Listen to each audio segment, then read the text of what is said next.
Ayaw lubayan ng alegasyong conflict of interest ang bagong Presidential Communications Office Secretary na si Jay Ruiz. At ayon kay Senate President Chis Escudero, maaaring talakayin ang issue sa confirmation hearing ni Ruiz. Narito ang agenda report ni Hannah T.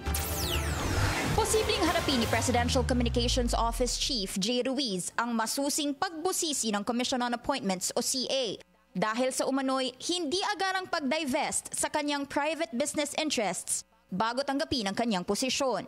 Ito ang tinukoy ni Senate President Chis Escudero na siyang namumuno sa panel. It's possible it will be taken up in the Commission on Appointments for as long as documents are submitted and there is a complainant or there is a member of the CA that will bring it up. Ayon sa Politico Report, ang Digital 8 Incorporated, ang kumpanyang iniuugnay kay Ruiz, ay nakakuha ng 206 million peso contract sa PCSO noong 2024. Ilang buwan lang bago siya itinalaga sa PCO.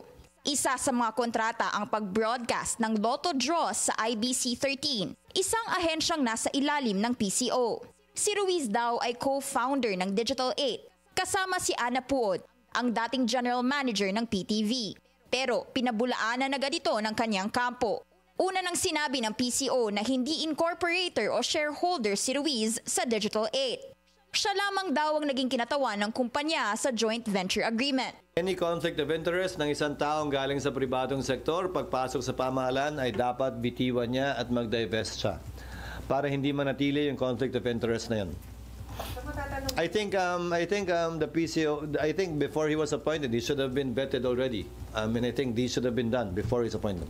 Idiniin pa ng PCO na walang conflict dahil nakasaad sa Section 3 ng RA 6713 na ang conflict of interest ay umiiral lang pag may malaking interes o posisyon ang isang opisyal sa kumpanyang posibleng may salungat na interes sa kanyang tungkulin.